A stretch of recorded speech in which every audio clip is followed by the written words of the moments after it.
Assalamualaikum sahabat cahaya kehidupan semuanya. Salam sejahtera untuk Anda semua. Kembali saya membuat sebuah audio video yang berisi pencerahan tentang sesuatu peristiwa, tentang suatu momen yang di kali ini saya ingin membahas tentang momen pergantian tahun baru. Saya membuat audio ini tanggal 28 Desember, sudah memasuki di hari-hari terakhir di tahun 2022 ini. Ketika Anda sampai di penghujung tahun, mungkin Anda merasa bahwa perjalanan waktu begitu cepat. Tidak terasa sudah ada di penghujung 2022. Rasanya sih baru kemarin gitu ya, masuk tahun baru ini, tahun 2022, tapi sekarang waktu berjalan, hari berganti, sudah ada di hari-hari terakhir di tahun 2022. Sebetulnya pergantian tahun tidak sesuatu yang istimewa. Kenapa? Karena setiap hari juga berganti tanggal, berganti waktu, berganti hari, itu juga sebuah pergantian, perubahan. Jadi kalau Anda menunggu momen tahun baru untuk merubah sesuatu, itu sesuatu yang keliru sebetulnya. Karena yang namanya perubahan itu harus tiap saat, harus continue, nggak perlu menunggu momen tahun baru, kemudian tahun baru agama tertentu gitu ya. Tiap hari ya harus berubah, berubahnya harus bertumbuh lebih baik daripada sebelumnya. Saya doakan Anda semua yang setia mendengarkan Cahaya Kehidupan di pergantian tahun ini mendapatkan kebahagiaan, mendapatkan kedamaian, mendapatkan kemudahan. Yang mungkin sedang berlibur, saya ucapkan selamat liburan. Saya juga sedang planning untuk berlibur juga. Kemarin sudah berlibur sih hari Minggu sama Senin, tapi Selasa sama Rabu ada kegiatan di Surabaya, kembali ke Surabaya, hingga hari Kamis ini bisa rencananya kembali lagi ke Malang untuk liburan sampai pergantian tahun. Di audio video kali ini saya ingin membahas tentang apa sih yang wajib dilakukan untuk menyambut pergantian tahun baru. Ada 5 langkah yang wajib dilakukan oleh kita semua, oleh Anda untuk menyambut pergantian tahun baru. Meskipun kan sesuatu yang istimewa, tapi karena semua orang vibe-nya gitu ya, vibe-nya pasti heboh gitu, pasti yang bilang selamat tahun baru, tahun ini gitu ya. Dan banyak orang sibuk membuat kembali resolusi, dan lucunya resolusinya sama setiap tahun. Ini yang harus kita rubah. Apa sih yang harus dilakukan ketika kita mau pergantian tahun baru? Yang pertama adalah Anda harus mengingat kembali apa keinginan-keinginan yang Anda buat di tahun ini. Ini untuk evaluasi sebetulnya. Jadi evaluasi apa sih yang sudah kita dapat, apa yang belum kita dapatkan gitu ya. Kita ngecek lagi pengennya apa yang mau didapat di tahun ini.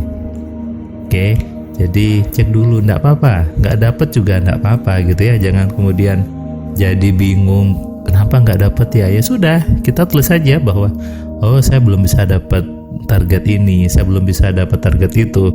Itu hal yang biasa sebetulnya.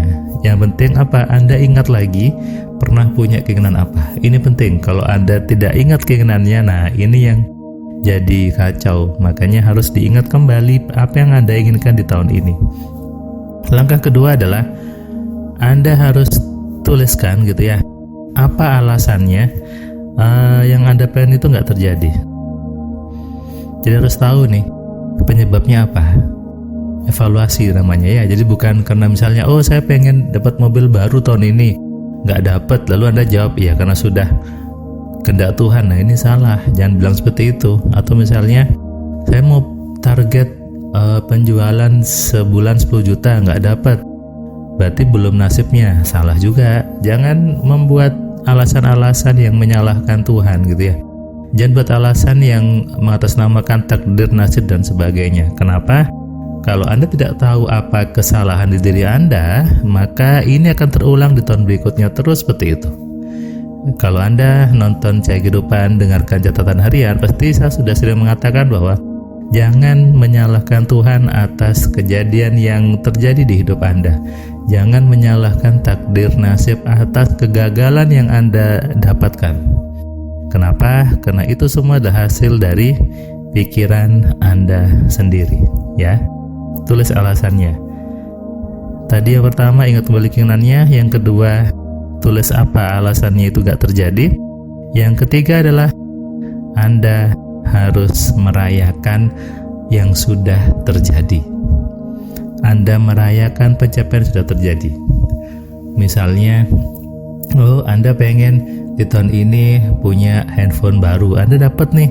Ya Anda rayakan, saya senang dengan handphone ini. Anda rayakan pencapaian itu. Ketika misalnya, saya tahun ini pengen punya omset 1 miliar, dapat. Anda rayakan itu. Anda bisa rayakan dengan keluarga, dengan pasangan, dengan anak gitu ya. Jangan melihat yang gagal gitu, tapi lihatlah yang sudah tercapai. Tidak mungkin satu pun gak terjadi, pasti pernah terjadi. Yang ada biasanya sebagian orang sibuk melihat yang tidak terjadi. Sebagian orang sibuk melihat yang dianggap fail, yang dianggap gagal, tapi tidak mau menggeser pikirannya melihat, saya sudah bisa seperti ini. Ya, rayakan. Jadi happy lah, enggak apa-apa. Liburan kalau Anda dapat, saya pernah bisa dapat penjualan sekian. Sekarang liburan lah gitu ya. Anda ajak anak istrinya, Anda berbahagia di situ. Rayakan yang sudah Anda capai. Itu penting. Yang keempat adalah bersyukurlah kepada Tuhan. Ketika mau berganti tahun, kita bersyukur gitu ya. Kita berterima kasih ke Tuhan. Kenapa? Tuhan masih ngasih kita nafas, masih ngasih kita udara, masih ngasih kita kehidupan, masih ngasih kita tangan, kaki, dan semuanya.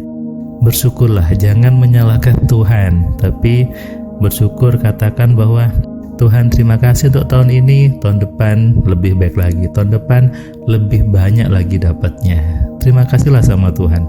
Kenapa? Karena Tuhan bukan tempat Anda menyalahkan.